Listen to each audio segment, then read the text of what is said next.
Hello everyone, welcome back to my YouTube channel. कैसे हैं आप सभी? उम्मीद करते हैं आप सभी अच्छे होंगे। So today's video we will learn about pragmatics. To the point of view में हम बात करेंगे और स्पीच एक्ट थ्योरी जो भी इंपॉर्टेंट थ्योरीज है उसकी हम लोग डिस्कस करेंगे। Let's see what is pragmatic. Pragmatic is the study of meaning in context कि कॉन्टेक्स्ट में क्या मीनिंग है ना। इट एक्सप्लेन्स व्हाट की स्पीकर रियली मीन कि स्पीकर का सच में मतलब क्या है। Not only the literal meaning, सिर्फ लिटरल मीनिंग पर ये फोकस नहीं करता, यानी कि एक स्पीकर जो असलियत में कहना चाहता है उस चीज़ पर फोकस करता है, वही तो प्रैग्मेटिक हुआ। एग्जाम्पल के लिए देखते हैं मदर से इट इज़ गेटिंग लेट। जैसे कि मान लो हम लोग मार्केट में जा रहे हैं और हमारी माँ हमें कह रही हो इट इज़ गेटिंग लेट हो रहा है, तो इसका मतलब क्या है कि हमें हमें जल्दी से तैयार होकर मम्मी के साथ चले जाना चाहिए, है ना। या फिर अगर हम लोग रात को ज़्यादा देर फ़ोन चला रहे हैं तो प्रैग्मेटिक आंसर वो चीज़ उसके साथ बदल जाएगी। जैसे कि लिटरल मीनिंग तो होगा टाइम होगा, है ना, टाइम होगा भाई हम लोग कहीं जा रहे हैं, मम्मी कुछ कह रही है लेट है, तो मतलब कहीं ना कहीं हम लोग जा रहे हैं। पर प्रैग्मेटिक मीनिंग्स क्या कहता है, या तो हम लोग गो टू स्लीप, है ना, मम्मी ऐसे कहेगी कि लेट हो रहा है, लेट हो रहा है का मतलब हम लोग समझ जाते हैं ना। अगर वो रात को ये कहेंगी कि लेट हो रहा है तो मतलब वो सोने के लिए ही हमें कह रही हैं, और कम होम सून, है ना, जल्दी आने के लिए कह रही हैं। प्रैग्मेटिक फोकस करता है कि एक स्पीकर क्या कहना चाहता है रियल में। आई hope you understand it. Another example से समझते हैं, friend says can you open the window. मान लो किसी फ्रेंड ने ये कहा कि क्या तुम खिड़की खोल सकते हो, तो लिटरल मीनिंग क्या, एबिलिटी पूछ रहा है, यानी कि भाई तुम खिड़की खोल दो, है ना, ऐसे ही। बट एक्चुअल मीनिंग क्या है, विंडो ओपन करने की रिक्वेस्ट है, भाई उसे सफोकेशन हो रहा होगा, गर्मी पड़ रही है, इसलिए वो ओपन विंडो करने की बात कर रहा होगा, है ना। उसका एक्चुअल मीनिंग पकड़ना ही प्रैग्मेटिक है, नॉट ओनली लिटरल मीनिंग, है ना, what really means that matters for a speaker and a to a listener. So let's talk about the types of pragmatics. First one is Deixis. Deixis. Word whose meaning change according to context है ऐसे शब्द जो कि अपना मतलब बदल लेते हैं according to the context, context के हिसाब से। जैसे कि एग्जाम्पल के लिए I you, here, the, her, now, tomorrow. Example के लिए हम लोग कहते हैं आई एम हियर नाउ, है ना, मैं यहाँ हूँ। मीनिंग चेंज हो गया, है ना, depend on speaker and place. ठीक है, जैसे कि मान लो अगर हम लोग किसी पे फ़ोन पे बात कर रहे हैं तो वो कहता है, मान लो अगर हम किसी को इमोशनल सपोर्ट चाहिए तो वो कहता है आई एम हियर, हालांकि वो यहाँ नहीं है, बट ऐसे इमोशनली उसको किसी को फील कराना चाहिए, भाई मैं तुम्हारे साथ हूँ, है ना, आई एम हियर कराऊँ, I am in the sport, है ना, मैं तुम्हें सपोर्ट कर रहा हूँ, इस टाइप से ये चीज़ हो सकती है। और आई एम हियर ना ये भी हो सकता है भाई मैं आ रहा हूँ अभी, है ना, चाहे इंसान पहुँचे भी ना हो किसी प्लेस पर, बट ये स्पीकर और प्लेस के अकॉर्डिंग चेंज हो सकती हैं ये सारी चीज़ें। यहाँ पर डेक्सीज के टाइप्स हैं, जैसे कि पर्सन डेक्सीज आयुध, है ना, जो भी पर्सन से रिलेटेड होते हैं। Time deixis now and yesterday वाले। Place deixis here there. और इसमें दो और आते हैं, एक होता है सोशल। फोर्थ है सोशल डेक्सेस, जिसमें हम लोग बात करते हैं सर और मैडम, मैम, इस तरीके से हम लोग कह के बात करते हैं कि जो शब्द सोशली ऐसे प्रेजेंट किए जा सकते हैं सबके लिए। जैसे कि कोई भी हम लोग किसी ऑफिस में या फिर बैंक में जाते हैं तो हम उनको भले ही ऐसे पर्सनली प्रोनाउंस नहीं करें, but we can see ma'am, sir, है ना, इस तरीके से हम लोग प्रोनाउंस कर सकते हैं। तो आप, इस तरीके से जो प्रोनाउंस किए जाते हैं तो सोशली सबके लिए रिस्पेक्टेबल लगे वो वर्ड इसमें यूज़ किए जाते हैं। और फिफ्थ जो टाइप है उसमें आता है डिस्कोर्स टेक्सिस, जिसमें आता है दिस और दैट, है ना, ये दिस और दैट की बात करता है discourse. I hope you understand all that. Texas, Texas में ऐसे वर्ड जो कि अकॉर्डिंग टू द कॉन्टेक्स्ट अपना मीनिंग चेंज करते हैं, ठीक है। Always remember this terms. The second one is speech act. Speech act theory भी हम लोग इसे कह सकते हैं। जो थ्योरी वाली चीज़ थोड़ी अलग है, इसमें आता है when we do actions through language. वो सारे एक्शंस जो हम लैंग्वेज के थ्रू करते हैं, जैसे कि आई अपोलाइज, है ना, मैंने माफ़ी मांगी। Can you help me, I promise है, ये किस तरीके की बात करते हैं स्पीच एक्ट। भाई हम इसमें रिक्वेस्ट कर रहे हैं या किसी से कोई प्रोमिस कर रहे हैं, यानी कि वो हमारी सेंटेंस के थ्रू पता लग जाता है। जैसे कि आई अपोलाइज, है ना, मैंने माफ़ी मांगी, ये अपोलॉजी हो गई। जैसे कि हम लोग किसी को कोई सलाह देते हैं तो वो सजेशन हो गया। अगर हमें कोई ऑर्डर मिलता है, वो सारी चीज़ें हमें कैसे पता चलती हैं, जो हम एक्शंस अपनी लैंग्वेज के थ्रू कर रहे हैं, जो हम बोल रहे हैं ना, कैन यू हेल्प मी, भाई हम उससे रिक्वेस्ट करेंगे प्लीज़ हेल्प मी, है ना, इनडायरेक्ट। और ऑर्डर, जैसे कि टीचर्स या मैडम्स हमें ऑर्डर देती हैं, है ना, स्टैंड अप, इस तरीके की चीज़ें, ये हमें स्पीच एक्ट में पता चलती हैं। Next one is speech act theory, real meaning. So let's talk about speech act theory. It's about हम speech act theory means we performs actions through language, की हम एक्शंस परफॉर्म करते हैं लैंग्वेज के through. And how we perform, मतलब जब हम सिर्फ वर्ड्स नहीं बोलते बल्कि लैंग्वेज के थ्रू काम भी करते हैं, यानी कि हम ऐसे वाक्य बोलते हैं जो कि ऐसे प्रेजेंट होते हैं जैसे कि एक्शंस हो रहा है ना। जैसे कि वही वाले example, I am apologised, I promise, I request you, यानी कि इस तरीके की सेंटेंसेज हैं, जैसे ही हम बोलते हैं तो ऐसा लग रहा है हम वो एक्शन कर रहे हैं एक्चुअल में।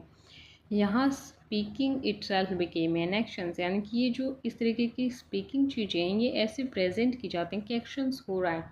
और ये सारी जो स्पीच एक्ट थ्योरी ये दो राइटर्स ने मिलके डेवलप की थी, mainly J.L. Austin and later इसको डेवलप किया था जॉन शार्ले ने। Remember this two writers.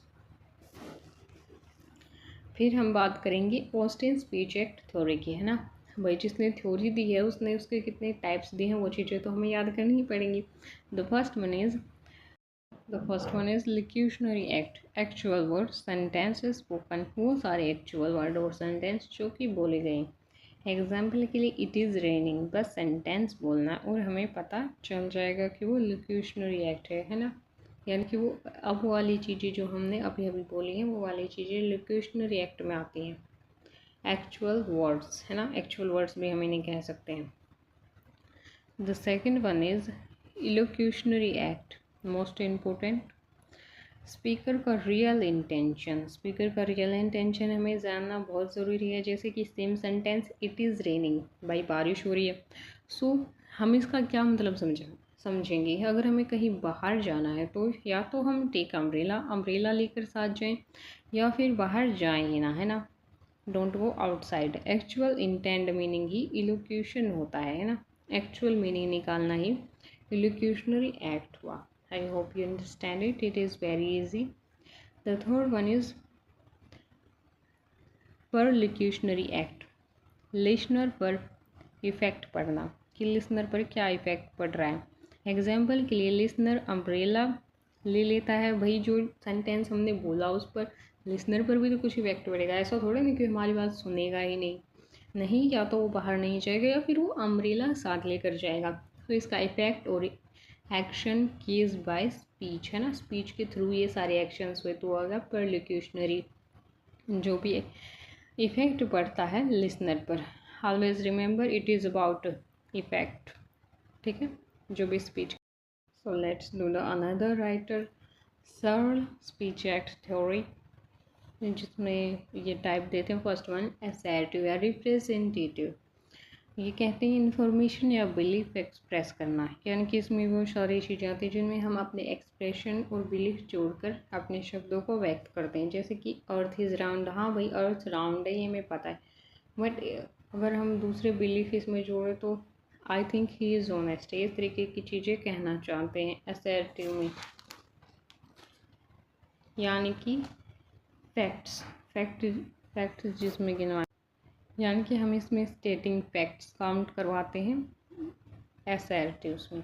The second one is directive, किसी को कुछ करने के लिए बोलना, है ना, यानी कि डायरेक्शंस प्रोवाइड करना। As we can consider to our understanding, directives को हम लोग डायरेक्शन से देख सकते हैं, यानी कि किसी को ऐसे ऑर्डर देना, है ना, ऑर्डर देना है, रिक्वेस्ट करना, इस ये सारी चीज़ में आती है। एग्जाम्पल के लिए क्लोज द डोर क्लोज करने के लिए कहना, है ना। अब ऐसे नॉर्मली अगर हम लोग फैमिली में है तो वो रिक्वेस्ट हो सकती है, बट अगर किसी स्टूडेंट को अगर टीचर कहे तो वो ऑर्डर हो सकता है, प्लीज़ हेल्प मी, इस तरीके की चीज़ें जो कि ऑर्डर या रिक्वेस्ट से रिलेटेड है वो इसमें आती हैं। The next one is commissives means promise, है ना, फ्यूचर एक्शंस का प्रॉमिस या कमिटमेंट, भाई फ्यूचर से रिलेटेड हमने कोई खुद से प्रॉमिस किया है, कमिटमेंट किया कि हाँ हमें इस बार यूजीसी नेट क्लियर करना ही है, तो इस तरीके की चीज़ें खुद या ये सारी चीज़ें जो प्रॉमिस से रिलेटेड है वो कमिशियस में आती हैं। जैसे कि आई प्रॉमिस, मैं वादा करता हूँ, आई विल हेल्प यू, कि मैं तुम्हारी मदद करूँगा, है ना।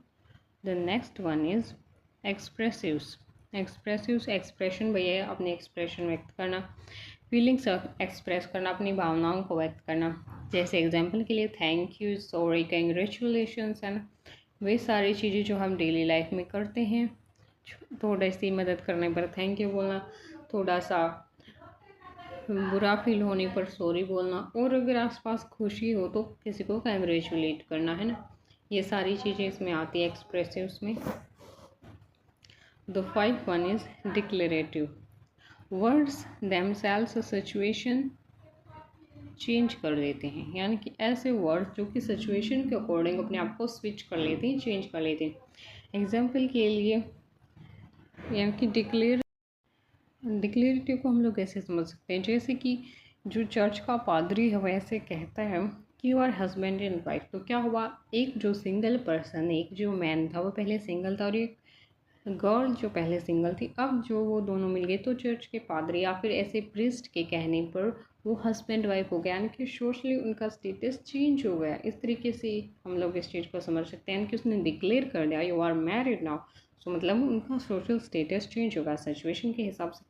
हम जैसे कि हम लोग ऑफिस में कहते हैं यू आर फायर्ड, है ना, ये इस तरीके से वहाँ फायर्ड हो गया, यानी कि उसकी सिचुएशन चेंज हो जाएगी। वो अब या तो किसी दूसरी कंपनी में जॉब करेगा, यानी कि वो या वहाँ नहीं कर सकता, उसकी सिचुएशन ही चेंज हो गई। अब जैसे कि क्रिकेट में हम लोग कहते हैं आउट, आउट कहते हैं यानी कि या तो दूसरे प्लेयर की बारी आएगी, है ना, वो तो आएगी, यानी कि अब वो वाले विकेट या पारी नहीं खेल सकता, यानी कि ऐसे शब्द जो सिचुएशन को ही चेंज कर दें, ठीक है ना। ऐसे डिक्लेरेटिव्स में आप अंडरस्टैंड कर सकते हैं जो कि रियलिटी है। Speech itself change reality, reality change हो गई है ना भाई। हम लोगों ने अब हम फिर से टाइप्स में आ गए, टाइप्स ऑफ प्रैग्मेटिक्स के। तो थर्ड वन इज एम्प्लीकेटर। देखो इसमें कुछ टाइप्स वही आएंगे जो हमने पिछले उसमें किए थे, जो कि हम लोगों ने सीमेंटिक्स वाली वीडियो में किए थे, क्योंकि ये सारी चीज़ें इंटरकनेक्टेड होती हैं तो कुछ टाइप्स उस केस में भी आएंगे। So what is implicature, let's again understand the hidden and implied meaning behind words. वो मतलब जो कि वर्डों के पीछे छुपा हुआ है। एग्जाम्पल के लिए, डिड यू फिनिश होमवर्क, क्या तुमने कार्य किया। सो बी आंसर क्या करता है, I was very tired yesterday, यानी कि उसने डायरेक्ट आंसर नहीं दिया है भाई, वो ये कहना चाह रहा है वो थक गया तो जाहिर सी बात है वो सो गया होगा, इसलिए वो इसका मतलब क्या निकला भाई उसने अपना काम नहीं किया, वो जाके सो गया, ठीक है। और थका हुआ तो उसने बहुत सारे काम और किए होंगे बट उसने होमवर्क ऐसे स्कूल होमवर्क नहीं किया हुआ। जैसे कि बहुत सारे शरारती बच्चे क्या होते हैं, स्कूल होमवर्क उन्हें नहीं मिलता, वो स्कूल से मतलब होमवर्क उन्हें मिलता है पर जैसे ही वो स्कूल से आते हैं थोड़ी देर खा पी के एकदम बाहर खेलने निकल जाते हैं और फिर वो काम नहीं करते, वो थक कर सो जाते हैं ना। फिर नेक्स्ट डे टीचर पूछे तो कहते हैं कि आई वॉज टायर्ड यस्टरडे। तो बी ने इनडायरेक्टली क्या कहा, no I did not finish, he says this indirectly, उसने इनडायरेक्टली कहा है this concept is connected with H P Grice and his cooperative principles, उसके कोऑपरेटिव प्रिंसिपल से ये चीज़ रिलेटेड है, always remember that things. The next one is presupposition, जो कि हमने पिछली वाली वीडियो में भी किया था, तो हम लोग इसको थोड़ा सा देख लेते हैं। Something assume to be true before speaking, यानी कि ऐसे एज्यूम कर लेना पहले कि वो ट्रू है। जैसे कि रिया स्टॉप्ड क्राइंग, है ना, रिया ने रोना बंद कर दिया। सपोज क्या हुआ भाई, प्रीस पोजिशन की रिया पहले रो रही थी, है ना, प्रीस पोजिशन भाई पहले ही सोच रहा ना कि कुछ न कुछ ऐसा था, है ना, यानी कि जो चीज़ अब नहीं है इनकी वो पहले थी। भाई किसी ने स्मोकिंग स्टॉप कर दी तो इसका मतलब ये है कि वो पहले करता था, है ना, तभी तो उसने वो स्टॉप की है। आई hope you understand it. The next one is politeness theory, how language shows respect and politeness. हाँ भाई, हम लोग लैंग्वेज बोलते हैं उसमें कितनी पोलाइटनेस होती है, इस चीज़ को हम लोग पोलाइटनेस थ्योरी के थ्रू समझेंगे। जैसे कि प्लीज़ सिट डाउन, है ना, टीचर हमें कितनी प्यार से कहता है प्लीज़ सिट डाउन, पर कई बार ज़ोर से भी कहता तो हमें उसके टोन से ही पता चल जाता है कि पोलाइट है या नहीं है। तो ये हमें पोलाइटनेस थ्योरी में हम लोग इसे सीखते हैं। कुड यू हेल्प मी, क्या तुम मेरी मदद करोगे। Would you mind opening the door, है ना, क्या तुम डोर ओपन करोगे मेरे लिए। तो इसमें पोलाइटनेस वाली चीज़ आती है पोलाइट थ्योरी में। हाँ, पोलाइटनेस थ्योरी किन राइटर्स ने डेवलप किया वो मैं आपको बाद में बताऊंगी, क्योंकि वो इसमें बना रखा है मैंने एक पेज, उसमें सारे राइटर्स को ऐसे कवर कर रखा है, तो you can take the screenshot later. So इसमें हम लोग क्या बात करते हैं, पोलाइटनेस थ्योरी में हमें फेस के एक्सप्रेशन से ही पता चल जाता है वो पॉजिटिव है या नेगेटिव है ना, बोलने के लहजे से, फेस से, इस तरीके की चीज़ें हमें पोलाइटनेस थ्योरी में पता लग जाती हैं। आई hope you understand it. Conversational analysis, भाई वार्तालाप जो है, जो हम लोग बातचीत कर रहे हैं, study of how many people manage conversation, कि लोग किस तरीके से कन्वर्सेशन को मैनेज करते हैं। जैसे कि एग्जाम्पल के लिए टर्न टॉकिंग, है ना, ऐसी बातें जो कि घुमा फिरा के की जाती। इंटरप्शंस, भाई बीच में किसी को रोक के बात करना। ग्रीटिंग्स, भाई किसी को ग्रीट करना, है ना, ऐसे हाय हेलो गुड मॉर्निंग कहना अच्छे से। रिस्पॉन्स, भाई पहले किसी ने कुछ क्वेश्चन किया, हमने उसको बाद में रिस्पॉन्ड किया, ये सारी चीज़ें कन्वर्सेशनल एनालिसिस में आते। एग्जाम्पल के लिए हाउ आर यू, तो हम लोग क्या कहेंगे, आई एम फाइन, तो ये हमारा रिस्पॉन्स हो गया इस केस में। और ग्रीटिंग्स है ना, ये ग्रीटिंग्स भी हो गया। So let's switch to the next. So here we the next one is reference and influence, जिसमें हम लोग रेफरेंस में हम लोग बात करते हैं वर्ड्स रेफरिंग टू समथिंग, यानी कि ऐसे वर्ड जो कि रेफर करते हैं किसी चीज़ को। इन्फ्लुएंस यानी कि लिसनर गैसेस, द मीनिंग इसमें लिसनर गैस करता है, मतलब एग्जाम्पल के लिए द गर्ल इज सिंगिंग, लड़की गा रही है। Listener interference which girl is speaker means, यानी कि लिसनर इसमें क्या इंटरफेरेंस करता है कि कौन सी लड़की गा रही है ना, यानी कि वर्ड्स रेफरेंस देगी भाई कोई लड़की गा रही है। जैसे कि क्लास में हम लोग देखते हैं, क्लासरूम में अगर कोई लड़की गा रही है तो हाँ भाई कोई गा रहा है, हमें तुरंत पता चल जाता है, बट कौन सी लड़की गा रही है ये हमें इन्फेरेंस बताती है। ठीक, आई hope you understand it. So let's do the important theories of pragmatic.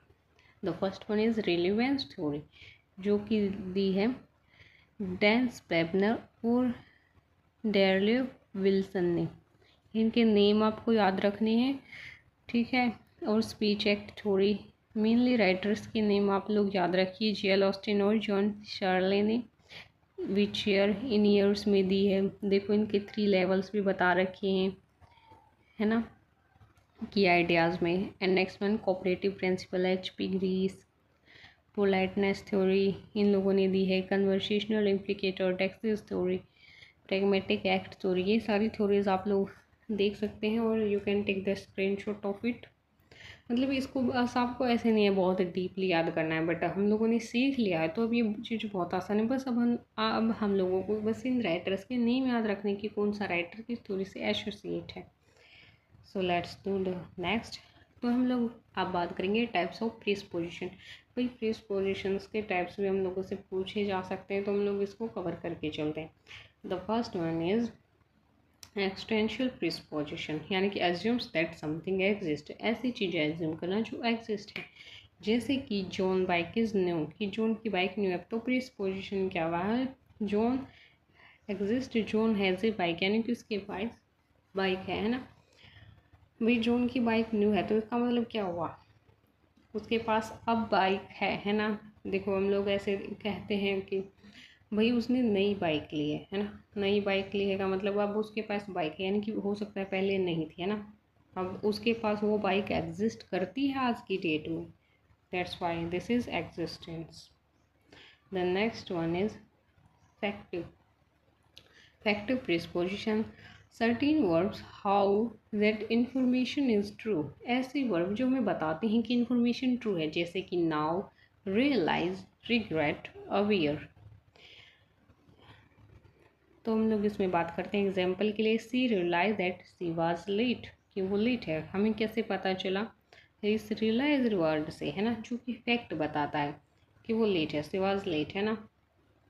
भाई वो लेट है, भाई उसने महसूस किया कि सी वाज रियलाइज, जैसे कि बहुत सारी लड़कियां जो कि स्कूल कॉलेज में जाती हैं, वो इतना, हाँ कई बार हेयर स्टाइल इतना अच्छा मन होता है बनाने का, तो मतलब ऐसा लगता है मन में महसूस होता है कि रियलाइज्ड है ना कि हम लेट हैं, तो मतलब उसका मतलब क्या हुआ, भाई वो फैक्ट निकल के आएगा कि वो लेट हो जाएगी, है ना।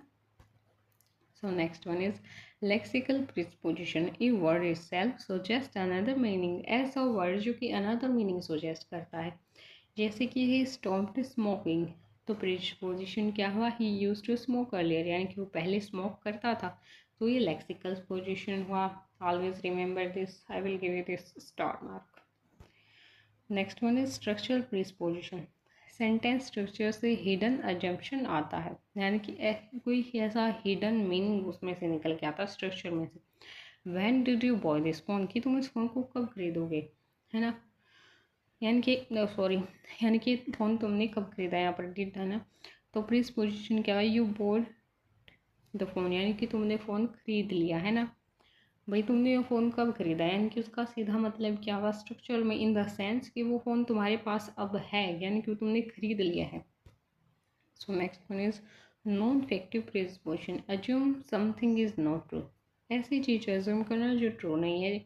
वो या तो वो ड्रीम हो सकती है, कॉमन वर्ब में हम लोग कहें इमेजिन, हमारी इमेजिनेशन हो सकती है, प्रिटेंड हो सकता है, या हाँ भाई वो सच होने का हम लोग दिखावा कर रहे हैं हालांकि वो सच ना हो। एग्जाम्पल के लिए she, imagine imagine that she was a queen, भाई उसने इमेजिन किया कि वो क्वीन है।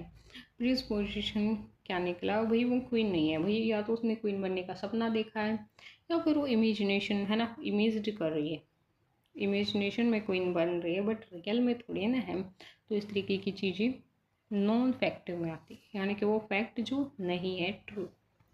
The next one is counter factual position. Counter factual में क्या था, अजम्पशन अपोज टू रियलिटी, यानी कि रियलिटी को ही अपोज कर दे, है ना। If I were rich I would buy A car, अगर मैं अमीर होता तो मैं कार खरीदता, तो भाई प्रिपोजिशन क्या हुआ, आई एम नॉट रिच, है ना। भाई वो रिच होगा, रिच होता तो कार खरीदता, तो इसका मतलब क्या हुआ, भाई वो रिच नहीं है ना। तो ये काउंटर फैक्चुअल हुआ, जो कि अपोजिट होता है रियलिटी के। ऐसे सबने देखना जो कि रियलिटी के विपरीत होते हैं। So I hope you understand all these things. So thank you. Like, share and subscribe. Do the comment if you want the next topic, and any doubt you can ask me in the comment section. Keep learning, keep growing, keep smiling.